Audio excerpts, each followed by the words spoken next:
ভাদ্র মাসের শুরুতে এই যে অমাবস্যা, তার নামকরণ দেবী কৌশিকীর নামে। এই তিথিতেই দেবী শুম্ভ নিশুম্ভকে বিশাল যুদ্ধের দ্বারা বধ করেছিলেন।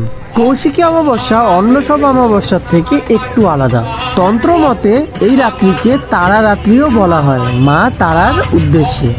বাড়ির পাশে এক মন্দিরে মায়ের যজ্ঞ দেখতে গেছিলাম। তারপরে গিয়ে ওখানে সাজানো প্যান্ডেল দেখি এখানে প্রসাদ বিতরণেরও ব্যবস্থা রয়েছে।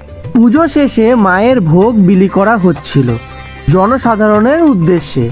মায়ের দর্শন করে নিয়েই মাকে প্রণাম জানিয়ে ভক্তদের সাথে দাঁড়িয়ে পড়লাম প্রসাদের লাইনে।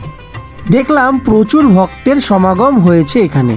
ধীরে ধীরে ক্রমশ সামনের দিকে এগিয়ে চললাম মায়ের প্রসাদ গ্রহণ করার জন্য।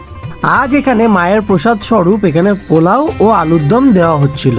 আমার মতো কে কে ভোগ প্রেমী মানুষ আছো কমেন্টে আমাকে অবশ্যই জানিও। আজকের মতো এটুকুই, দেখা হচ্ছে অন্য কোনো ভিডিওতে, ততক্ষণের জন্য টাটা।